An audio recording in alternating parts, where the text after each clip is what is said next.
नाज़रीन असां मौजूद हुआसीं सिंध म्यूज़ियम में, जिते टिकटॉक वारनि जो हिकिड़ो इवेंट थियो। उन इवेंट में कुझु नामालूम अफ़राद हिते आया आहिनि, उन्हनि हिते अची हमलो कयो आहे, उन ते झेड़ो थी वियो, सॼो प्रोग्राम जो सत्यानाश थी वियो आहे। जेके बि ऑडियंस वेठल हुआ सभु हितां निकिरी विया आहिनि। हैदराबाद सिंध म्यूज़ियम में टिकटॉक इवेंट हली रहियो हो। ओचितो मेन गेट खुलियो त ॿाहिरां स्टूडेंटनि जो हुजूम हाल अंदरि दाख़िल थियो। उन खां पोइ हाल अंदरि सफ़ा फुल भरिजी वियो। सभु स्टूडेंट स्टेज ते चढ़ी विया। उन खां पोइ हिननि खे प्रोग्राम बंदि करिणो पियो। हाल जे गेट जे भरिसां हिकु छोकिरो कंहिं छोकिरी सां सेल्फी वठी रहियो हो त कंहिं हुनखे धिको ॾिनो। उहो छोकिरो छोकिरी जे मथां वञी किरियो। उन खां पोइ झेड़ो शुरू थी वियो। झेड़े खां पोइ आयल सिंध जा जेके महिमान हुआ उन्हनि खे दरवाज़ो तोड़े उनखे हाल मां ॿाहिरि कढियो वियो। उन खां पोइ हिन छोकिरे खे अंदरि हाल में वठी आया। हाल में अंदरि जेके बि वॉलंटियर बीठा हुआ उन्हनि पंहिंजी आस ऐं भड़ास उन छोकिरे मां कढी। उन छोकिरे जो चवणु हुयो त मुंहिंजो अहिड़ो को बि ॾोह न हुयो, हिननि मूंखे बेगुनाह हिननि मारियो। इन खां पोइ मां इहो ई चवंदुसि, पाणी मथे झूपड़ा मूर्ख उन मरनि। पुलिस वारा गेट ते त बीठा हुआ, पर उन अंदरि अचण जी ज़हमत ई न कई आहे। उते पंहिंजो वेही ड्यूटी निभायूं पिए। हुननि जो चवणु आहे त हाल में अंदरि 300 माण्हुनि जी जॻह आहे। उन ते जेकॾहिं 2000 खां मथे जेकॾहिं माण्हू अची विया आहिनि त पोइ ज़रूरु इहो हशर थींदो। हिननि जो इहो बि चवणु आहे त इंतिज़ाम जी गफ़लत ऐं नाहली जे सबबु इहो वाक़ियो पेश आयो। ऐं हिननि जो चवणु हो त हीउ प्रोग्राम हाजी रसूल बख़्श शेख जे नाले सां मनसूब कयो वियो, छो जो हुन कासमाबाद जे लाइ ख़िदमत कई, उन कारोबारी माण्हुनि जे लाइ वॾियूं क़ुर्बानियूं ॾिनो। इन जे करे हीउ प्रोग्राम उन जे हवाले सां मनसूब कयो वियो। हिते आयल सियासी ऐं समाजी अॻवान मौजूदु हुआ। अचो त हुननि सां ॻाल्हियूं कयूं था त हुननि जो छा चवणु आहे। जी बेसिकली ॾिसो, तव्हां माण्हुनि जो अंदाज़ो लॻायो। जिते 300 माण्हुनि जी गुंजाइश आहे उते 2000 माण्हू अची विया आहिनि, सिर्फ़ु ॿुधी आया आहिनि। मतिलबु माण्हुनि खे ख़ुशी खपे। माण्हू हिन घुट मुसट वारे माहौल मां निकिरणु चाहिनि था। माण्हू ॻाइणु वॼाइणु इंजॉय करणु ऐं ख़ुशी महसूसु करणु चाहिनि था। उन ख़ुशी जे प्रोग्राम लाइ हाजी रसूल बख़्श शेख साहिब जे उन वर्सी जे निस्बत सां असां रखियो त बाबा टिकटॉक शो ऐं म्यूज़िकल नाइट थिए। नौजवाननि खे जेको आहे सॼो ॾींहुं किथे मुज़ाहिरा आहे, किथे धरणा आहे, किथे रोज़ु राड़ो आहे, पर अचो त नौजवाननि खे इंजॉयमेंट लाइ वठी हलूं। त असां हिन हाजी साहिब जे नाले में हाजी रसूल बख़्श शेख साहिब सॼी ज़िंदगी पंहिंजी ॾेई छॾी कासमाबाद जी बहितरी लाइ, हैदराबाद जे कारोबार जे बहितरी जे लाइ। असां उन जे नाले सां ई मनसूब कयो प्रोग्राम खे। त ऐं तव्हां ॾिसो नौजवाननि में किथां किथां खां, न सिर्फ़ु शहर कासमाबाद हैदराबाद, पर तक़रीबन दादू मेड़ नौशहरे मां उतां बि नौजवान आहिनि। त माण्हुनि मां असां मायूसी, निराशाई ऐं जेका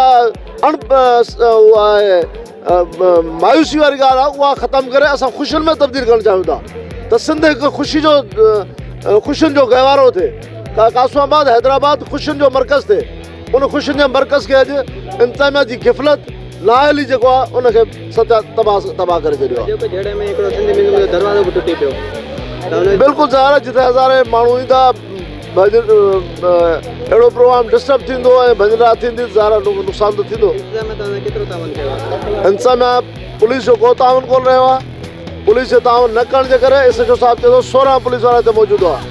असांखे हिकु बि सिपाही नज़र न आयो। ॿाहिरि हूंदो, अंदरि सॼे प्रोग्राम में को बि कोन हो नज़र।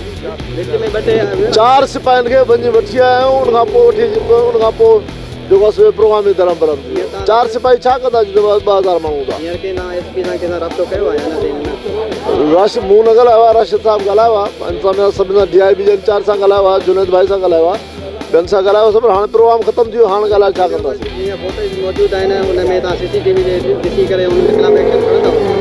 इंतिज़ामिया खे एक्शन खणणु खपे। दरख़्वास्त जी ज़रूरत ई कोन्हे अहिड़े प्रोग्राम में। दरख़्वास्त जी ज़रूरत छा? दरख़्वास्त इहा वॾी ॻाल्हि कोन्हे। हीअ हज़ारे माण्हुनि जी ख़ुशी जो जेको समा हो उहो तबाह थी वियो।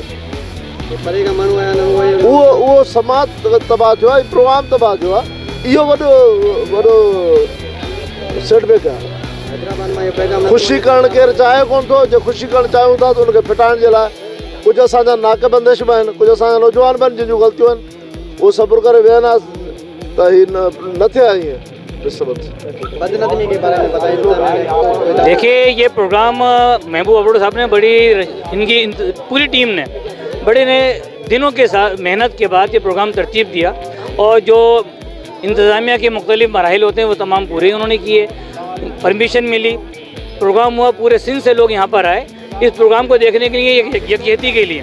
लेकिन इंतज़ामिया के लोगों ने इनके साथ ताउन नहीं किया, जिसकी वजह से यहाँ बदनज़मी हुई है, आपस में झगड़ा हुआ है और ये प्रोग्राम वक्त से पहले ख़त्म कर दिया गया। इतने लोग जो यहाँ पर आए वो मायूस होकर यहाँ से वापस जा रहे हैं, जिनके पैसे भी खर्च हुए, उन्होंने अपना वक्त भी बर्बाद किया इस सर्दी के अंदर। तो इंतज़ामिया का फ़र्ज़ बनता था कि उनको यहाँ पर आकर प्रोटोकॉल देना चाहिए था आवाम को, ताकि आवाम महफूज होती तो यहाँ महसूस होती।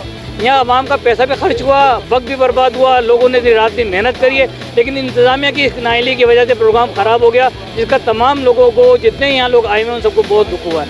और मेरी आइंदा से गुजारिश है इंतज़ामिया से कि अगर आप परमिशन देते हैं तो इंतज़ामिया उसको सपोर्ट करे, अगर किसी भी किस्म की बदनज़मी को रोकने के लिए तमाम लाएअमल तय करे। बीच में पुलिस वाले आए थे, कहाँ गए? बीच में पुलिस लोग सब आए, 2-4 पुलिस वाले आए, उसके बाद वापस राउंड लगा के चले गए। उनको यहाँ मौजूद होना चाहिए था प्रोग्राम के आखिर तक, ये उनका फ़र्ज़ बनता था इंतज़ामिया का, जिन्होंने यहाँ परमिशन दी है। या तो परमिशन नहीं देते वो यहाँ पर, जब दी है तो उनको चाहिए था कि यहाँ पे आखिर वक्त तक मौजूद होते। मेरे महल का एक दरवाज़ा टूट गया है झगड़े की वजह से, आप क्या पैगाम देंगे? ये मैं तो चाहता हूँ कि इंतज़ामिया इसको भर के दे, जिसकी वजह से सारे काम हुए, इंतज़ामिया इसको बनवा के दे, क्योंकि इस इदारा ये भी म्यूज़ियम जो है वो एक इदारा है, और इसकी जिम्मेदारी सारी जो है इंतज़ामिया भी आती है। इंतज़ामिया के आला अफसरान आएँ और इसका तमाम जो नुकसान है वो पूरा करें, और आइंदा के लिए हिकमत अमली तैयार करें ताकि इस किस्म की बदमज़गी ना हो। लोगों के अंदर एक थोड़ा सा इंटरटेनमेंट था, तमाम लोग मोहब्बत के साथ उस प्रोग्राम को देख रहे थे। बड़ी तकलीफ़ हुई है कि लेडीज़ और जेंट्स यहाँ से भागे हैं, ऐसा ना, ये नहीं होना चाहिए था। बहुत तकलीफ़ और मायूस हुई हमें इस चीज़ के। मैं यहाँ बाहर से बहुत लोग आए, कराची के अलावा पूरे सिंध से लोग आए। उन लोगों को क्या महसूस होगा यार यहाँ हैदराबाद? वो आइंदा तो लाजमी आने के बारे में 100 दफ़ा सोचेंगे कि यार इंतज़ामिया पता नहीं वहाँ हमें प्रोटोकॉल देगी नहीं देगी, हमारी तहफ़्फ़ुज़ करेगी ना करेगी। तो इंतज़ामिया से दरख्वास्त करता हूँ मैं कि आप लोग जो है अपने जो है किरदार को बेहतर करें, अपने अमल को बेहतर करें, सिर्फ बातों से नहीं अमल से काम करें। यहाँ पे कुछ वॉलंटियर भी थे, उसने किरदार निभाया? वॉलंटियर तो बहुत कर रहे थे, लेकिन देखिए इंतज़ामिया होती है, पुलिस की वर्दी में एक ताकत होती है। हम जब वर्दी का तहफ़्फ़ुज़ करते हैं ना, तो वर्दी वालों को चाहिए वो हमारा तहफ़्फ़ुज़ करें। वर्दी का एक अपना वक़ार है, अगर वो अपने वक़ार से हट जाएगी तो फिर इंतज़ामिया को कोई फ़ायदा नहीं है ना। इंतज़ामिया का काम है लोगों को तहफ़्फ़ुज़ देना, प्रोटेक्ट करना उनको, लोगों को। इन्होंने नहीं किया बिल्कुल भी। मसले के बाद आपने पुलिस से किसी से रब्ता किया? अभी हम रब्ता कर रहे हैं, अभी यहाँ के SHO से तो बात की हुई है अभी हमारी, वो तो बात करके चला गया कि हमारे नफरी तो यहाँ मौजूद है, लेकिन हमें नफरी 4 अफराद के अलावा नज़र नहीं आई यहाँ पर। अब आला हुकाम से हम बातचीत करेंगे इंशाल्लाह जी, फिर देखिए इसका कि लाएअमल आइंदा के लिए क्या होता है। मैं भी कुछ कहना चाहूँगा, और वो यही कुछ कहना चाह रहा हूँ कि जहाँ का जो माहौल हमने देखा है, यहाँ हम अंदर बैठे हुए थे, हम खुद मौजूद थे यहाँ पर, हमारे अंजुमन ताजरान ज़िला हैदराबाद जो है उसकी पूरी टीम आई हुई थी यहाँ पर, और वो लोग भी यहाँ पर सारे के सारे यहाँ मौजूद थे, और उन्होंने जो ये पोजीशन देखी, जो हाल देखा है, तो उस पर तो हमें बस क्या कह सकते हैं, बस शिकायत ही कर सकते हैं इंतज़ामिया से कि इन्होंने जो है इस चीज़ का कोई ख्याल नहीं किया। जबकि बकौल शाहिद साहब के कि सबसे पहले इन्होंने जो है वहाँ से इजाज़तनामा लिया था। जब इजाज़त लिया था तो लाजमी चीज़ थी कि इंतज़ामिया को चाहिए था कि वो सब चीज़ों की देखभाल करते और इसका इंतज़ाम को अपने हाथों में लेते, मगर यहाँ हमें खुद को तकरीबन 3-4 ही पुलिस वाले हमें नज़र आए, इससे ज़्यादा कोई पुलिस वाला हमें नज़र ही नहीं आया। बकौल उनके कि वो कहते हैं कि हमें तो यहाँ पर कम से कम 16 यानी पुलिस वाले हमने जो है यहाँ पर छोड़े हुए थे, मगर यहाँ हमें तो कोई नज़र नहीं आया। और यहाँ पर लोग जो है बड़ी दूर दूर से आए हुए थे, सिर्फ इसी चक्कर में, मोहब्बत में, अबड़ू साहब की मोहब्बत में इन्होंने बुलाया था और उन्हें दावत दी थी कि आवाम को जो है एक इंटरटेनमेंट दें ताकि लोगों में खुशी और मोहब्बत पैदा हो, आपस में मिलजुल कर के जो है अपने रहें यहाँ पर। मगर ये कि यहाँ पर देखा गया है कि लोग इतने बेजार हुए हैं कि शायद दोबारा आने की कोशिश ही ना करेंगे लोग।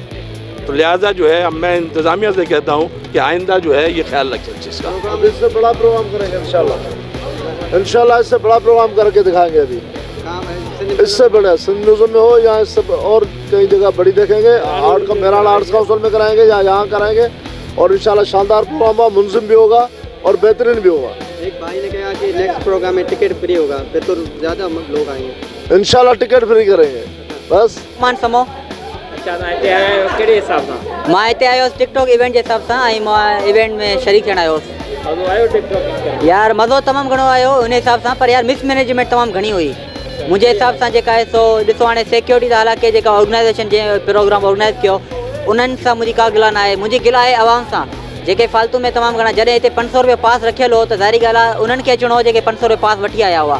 इवन पहिरियां त पास 1000 रुपए जो, उन खां पोइ पास हिननि घटि क़ीमत में कयो 500 रुपए में। त ज़ाहिरी ॻाल्हि आहे इहा हिकिड़े मतिलबु नाजाइज़ी आहे जेका आवाम जेका ईअं ई फालतू में हली आई बसि, मतिलबु ॿाहिरां खां धका ॾिनऊं, रोड इहो स्पीकर हिकिड़े टोड़े छॾियऊं। हाणे ज़ाहिरी ॻाल्हि आहे जंहिं स्पीकर घुराया हुनजो नुक़सानु थियो थोरो घणो, इहो तमामु घणो ग़लति आहे मुंहिंजे हिसाब सां। इहो न थियणु घुरिजे हा। सभ खां पहिरियां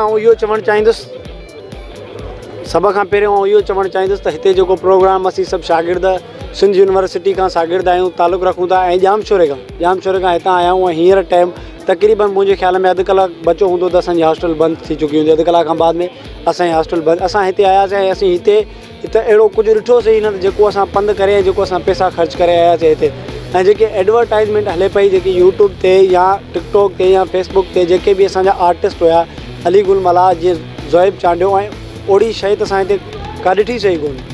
हिते असां उहा शइ त ॾिठी सही न जेकी पहिरियां ई चवनि पिया असांखे त हीअ शइ थींदी, स्टार थींदा, आर्टिस्ट थींदा। हिते त कुझु हुयो बि न। ऐं तंहिंजे करे असां सिंध जा आर्टिस्ट सॼा जेके बि आहिनि पोइ हिते आहिनि।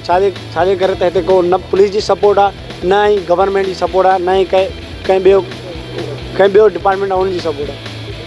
जीअं तव्हां ॾिठो हैदराबाद में सिंध म्यूज़ियम में टिकटॉकर जो प्रोग्राम रखियो हो, उहो प्रोग्राम त बिल्कुलु ऐं ख़ुशूसी नमूने सां फैल थी चुको आहे। हिन प्रोग्राम में नामालूम कुझु माण्हू आया ऐं उन्हनि जे जहिड़नि जे चकर में हितां टिकटॉक जो प्रोग्राम फैल करे वियो। इन प्रोग्राम जे करे जेके हिते ऑडियंस जा सामान वग़ैरह रखियल हुआ उहा केरा ऐं टाए बाए करे हाणे ख़बर न आहे। इन हिसाब सां हीउ सॼो प्रोग्राम फैल थी चुको आहे। कैमरामैन महबूब अली जमाल सां गॾु रिपोर्टर मज़हर अली जमाली, सोच टीवी हैदराबाद। सब्सक्राइब कयो अवांजे पंहिंजो चैनल सोच टीवी खे ऐं बेल आइकन खे दबाइण कॾहिं बि न विसारींदा। सब्सक्राइब करें आपके अपने चैनल सोच टीवी को और बेल आइकन पर क्लिक करना ना भूलें। Don't forget to subscribe our channel Soch TV and press the bell icon.